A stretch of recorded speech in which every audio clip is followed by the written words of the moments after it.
Hey everyone, it's me, Dirty Honey. Welcome to the show. Don't forget to like and subscribe. Little buttons right down there somewhere. Just push them and whatever it says. Okay?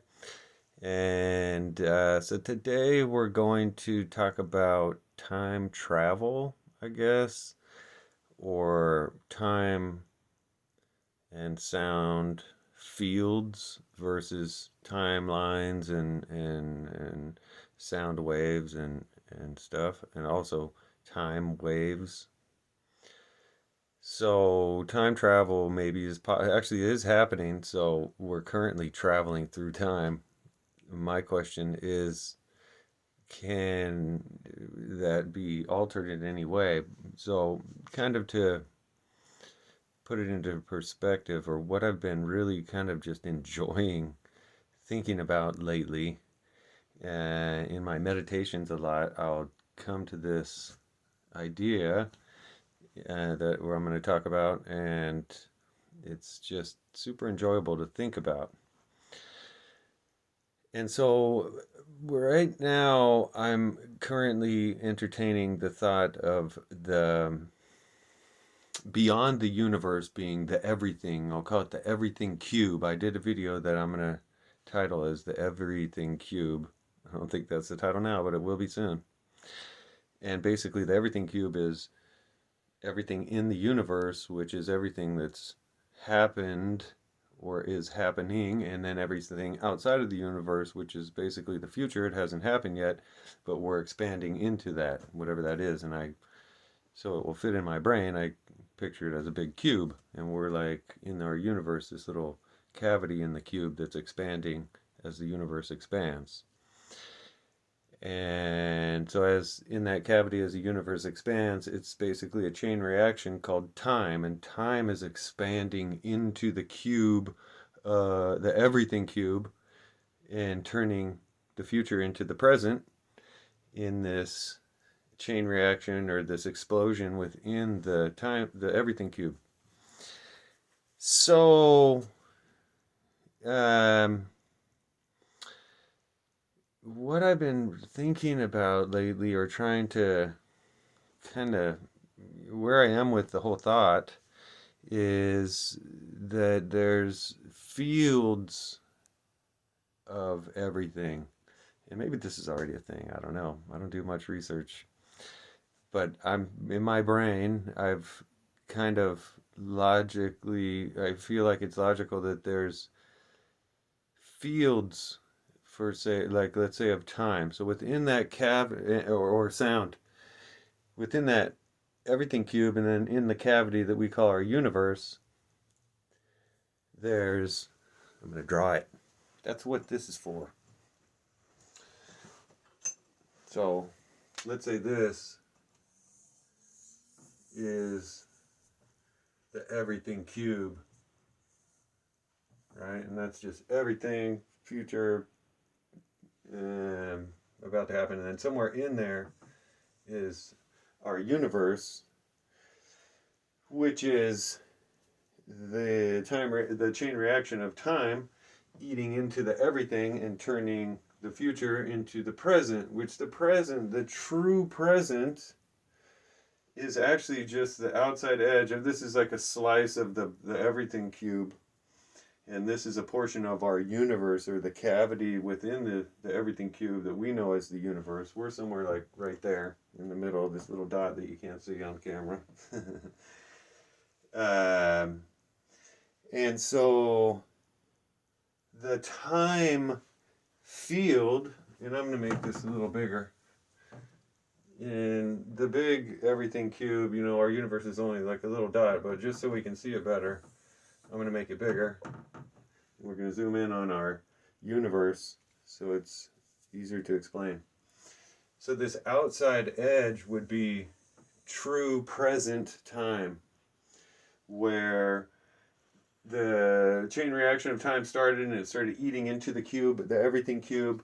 And this is the outside edge of the universe that we know is there or can't see past, because time hasn't made it that far yet. So how could we see something time hasn't reached?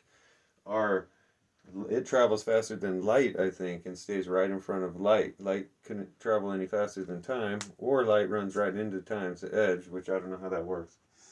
But let's say light's probably a field as well. So this is the edge of time, and time doesn't exist out here yet. Everything inside this cavity is the universe, and the present time has already passed, and so we're living in some sort of a ripple, or like a wake, um, or riptide or something of time, of true present time, and we ride one of these little ripples of time or waves of time through the field of time that was left behind the chain reaction of the edge, which would be known as the true present. Because as it happens, it's going, and that's the true present. We can't actually be there. We're back here somewhere and traveling towards or through the time field. I kind of picture the time field like the ocean. It's huge, right? And there's all these waves and stuff in it, and currents and stuff. And we're in the ocean somewhere, not at the edge at the beach, okay, but we're in this endless ocean and riding one of these waves of time, which is the ocean, right? Riding one of these currents or these waves through the ocean. And then I think sound is also another thing that's in here. Sound probably follows right behind the the backside or the inside edge of the time field, or the edge of time, or the true present in the chain reaction of time. And that sound field is kind of like currents within the ocean. And so within the field, the field is kind of like this omnipresent, everywhere, all the time field of sound that doesn't really do anything but maybe hum or something. And then when we make friction or collide things together, they disrupt the field of time, or the field of sound, and they send waves of sound out into the ocean, or the field of sound. And then those dissipate because of the omnipresent field of sound canceling them out over time. Just like a ripple in water doesn't just go forever, it runs out of energy eventually because gravity pulls it down onto top and wherever else it is. The weight of everything else, or the gravity, is pulling it down to slow it down to nothing again. Same thing happens with time, but in a different field than the physical field that we're in. And our physical fields, or physical whatever we are, can disrupt the field of time and send out waves. And then we can also recept those waves, and when they come in and hit our receptor, our ears, we can decipher them, or we've gotten used to what they're like, and we've determined what we think they are, and we move forward through with that, right? And so there's a field, I think, of sound as well that's just omnipresent and gets disrupted, that causes sound to travel for a certain distance before it turns into too quiet. It gets numbed out by the hum of the big field of sound. But the interesting part to me, the really part that I try to grab onto and I think super cool, is the time field part. Because time is out here and it's running as fast as it can and leaving this wake, or this field of omnipresent time that's like everywhere. And we're riding this wave or this ripple through time in our in our existence, or our what's the word I'm looking for? Our experience that we're having. And so our consciousness of the situation.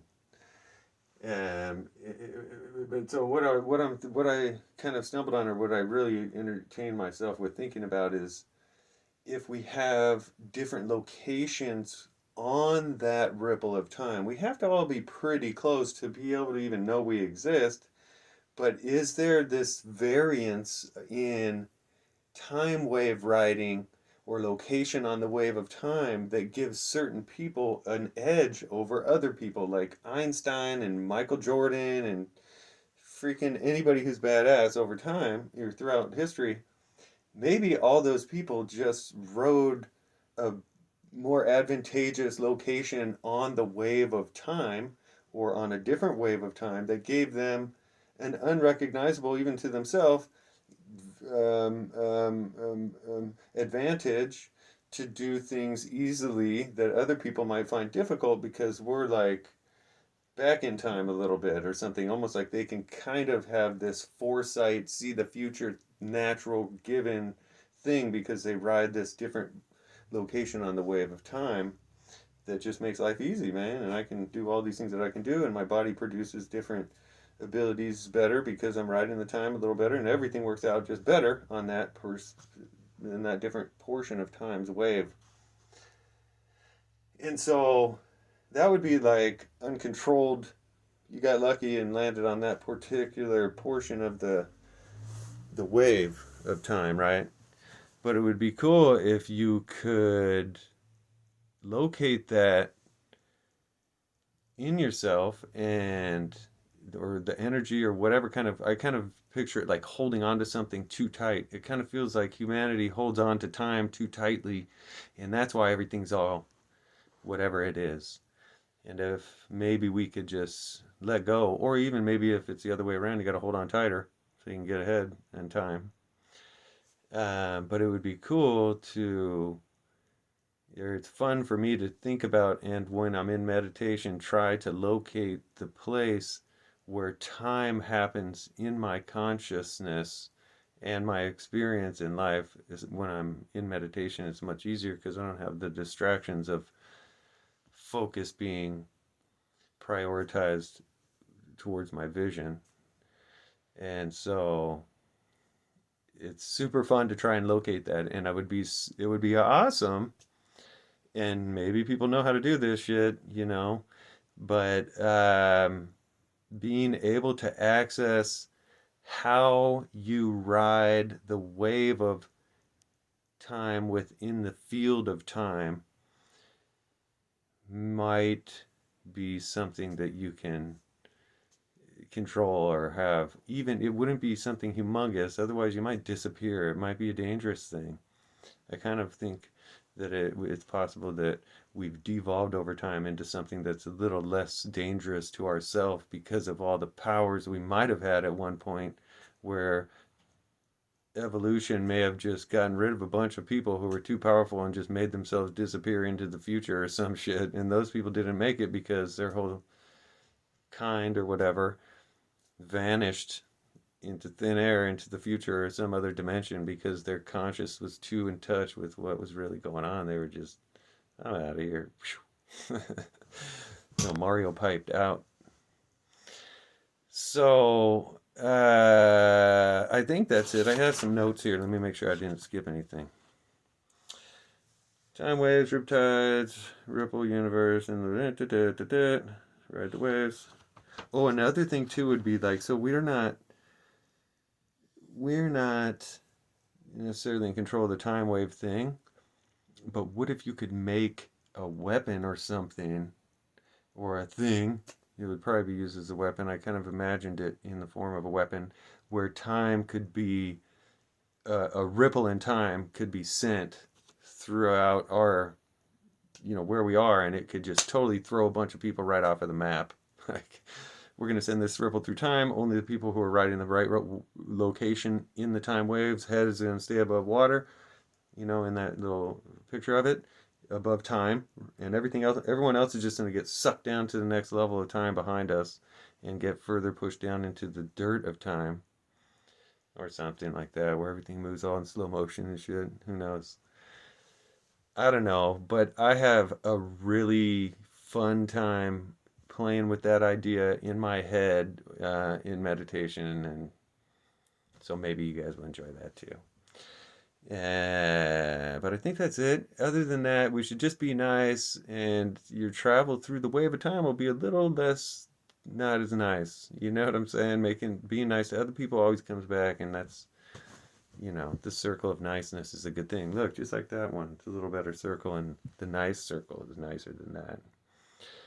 And then to help yourself just totally be kick back and relax, 91.5 FM on the radio, KUSC.org on the internet. Best music in the entire world in the history of man. Geniuses all over the place on that. It's the best, bro.